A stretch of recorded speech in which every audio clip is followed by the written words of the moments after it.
రైతు భరోసా కార్యక్రమం కూడా అతి ముఖ్యమైన కార్యక్రమం. ఈ సీజన్కి రైతు భరోసా కార్యక్రమాన్ని చింతకాణి మండలం జగన్నాథపురం క్రాస్ రోడ్స్లో కొన్ని లక్షల మంది రైతాంగ సోదరుల సమక్షంలో రైతు భరోసా కార్యక్రమాన్ని గౌరవ ముఖ్యమంత్రి గారు, గౌరవ వ్యవసాయ శాఖ మంత్రి గారు, అట్లాగే కేబినెట్ సమస్తం కూడా మంత్రులందరూ ఈ లక్షలాది మంది రైతాంగ సోదరుల సమక్షంలో పాల్గొని ఇక్కడ నుంచే రైతు భరోసా కార్యక్రమాన్ని విడుదల చేయాలనేటువంటి లక్ష్యంతో ఈ సభా కార్యక్రమాన్ని ఇక్కడ ఏర్పాటు చేయడం జరిగింది.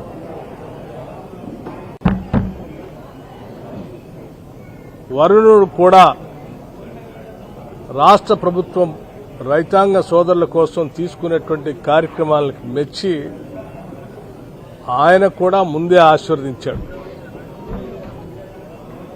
రైతులకు కావలసినటువంటి వర్షాన్ని ప్రభుత్వం చేస్తున్నటువంటి మంచి కార్యక్రమాలను ఆశీర్వదించాలనేటువంటి ఆలోచనతో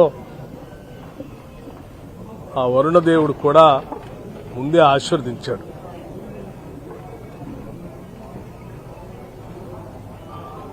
అలాగని మరి సభ ఇక్కడ పెడదామనంటే ఇక్కడ వచ్చేటువంటి రైతాంగ సోదరులకు కానీ సభా స్థలిలో కానీ కొంచెం బురదమయమై సభ నిర్వహించడానికి ఇబ్బందికరంగా ఉంది. కాబట్టి ఈ సభా కార్యక్రమాన్ని తొలి రోజే ఇక్కడి నుంచి మొదలు పెడదామనుకునే ఈ కార్యక్రమాన్ని ముగింపు కార్యక్రమంగా, అంటే రైతు భరోసా రైతులకు ఇచ్చేటువంటి కార్యక్రమాన్ని ముగింపు కార్యక్రమంగా, అంటే వర్షాలు వెదర్ ఫోర్కాస్ట్ ఇన్ఫర్మేషన్ తీసుకొని దానికి అనుగుణంగా ఒక డ్రై స్పెల్ కనీసం 1-2 రోజులు ఉండేటట్టుగా చూసుకొని ఈ సభని నిర్వహించాలని గౌరవ ముఖ్యమంత్రి గారు కేబినెట్ నిర్ణయం చేయడం జరిగింది. నేను చాలా సంతోషంగా రైతాంగ సోదరులందరికీ ఈ సందర్భంగా ఒక విషయం స్పష్టంగా చెప్పదలుచుకున్నాను. ఇది రైతు ఆశీర్వాద సభ అని దీనికి నామకరణం చేయడం జరిగింది.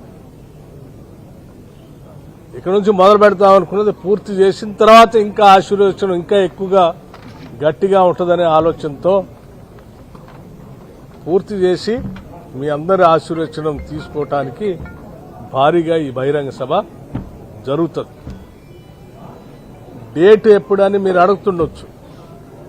డేటు సంబంధించి ఇప్పటికే జిల్లా అధికార యంత్రాంగం వెదర్ ఫోర్కాస్ట్ ఇన్ఫర్మేషన్ తీసుకున్నారు. వారానికి సంబంధించిన ఫోర్కాస్ట్ తీసుకున్నారు. ఈ ఫోర్కాస్ట్ ప్రకారం 3-4 తారీఖు దాకా కూడా వర్షాలు ఉన్నాయని స్పష్టంగా చెప్తా ఉన్నారు. కనీసం ఒక 2 రోజులు డ్రై స్పెల్ ఉంటే తప్ప ఆ వచ్చే రైతులకు కానీ జరిగే సభకు కానీ ఇబ్బంది లేకుండా ఉంటుంది. కాబట్టి మళ్లీ తిరిగి వెదర్ ఫోర్కాస్ట్ తీసుకోమని చెప్పాం.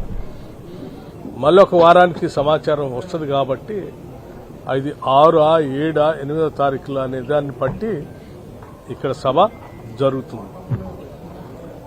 సభ అనేది ప్రారంభంలో రైతు భరోసా వేసేటప్పుడు రైతు భరోసా పూర్తి చేసి ముగింపు సందర్భంగా అనేది ఇది ముగింపుగా మారుతుందని చెప్పడానికి సంతోషిస్తాం. ఇంకా పెద్ద ఎత్తున రైతులందరూ సంతోషంగా పెద్ద ఎత్తున వచ్చి ఆశీర్వదించే ఈ సభ భారీగా విజయవంతం చేయాలని చెప్పి రైతాంగ సోదరులందరికీ కూడా నేను విజ్ఞప్తి చేస్తా ఉన్నాను. ఇప్పటికే ఈ సభను విజయవంతం చేయాలని స్థానికంగా ఉన్నటువంటి వ్యవసాయ శాఖ మంత్రి గారు కానీ, రెవెన్యూ శాఖ మంత్రి గారు కానీ, మా శాసనసభ్యులు వైరా శాసనసభ్యులు రామదాస్ నాయక్ గారు కానీ, సత్తుపల్లి శాసనసభ్యులు డాక్టర్ రాగమయ్య గారు కానీ, అందరూ ఈ జిల్లాలో ఉన్న శాసనసభ్యులంతా భారీగా ఏర్పాట్లన్నీ ఏర్పాటు చేసుకునే ప్రక్రియలో ముందుకు వెళ్తా ఉన్నారు. సరే, ఉమ్మడి ఖమ్మం జిల్లాలో మిగతా శాసనసభ్యులు కూడా ఉమ్మడి ఖమ్మం జిల్లా సభ కాబట్టి వారు కూడా తరలి రావాలని ఉత్సాహం చూపిస్తూ ఉన్నారు. భారీగా జరిగే ఈ సభ కోసం ప్రజలంతా ఎదురు చూస్తున్నారు. తప్పనిసరిగా ప్రజలు ఊహించిన ఆ స్థాయిలోనే సభ ఉంటుంది.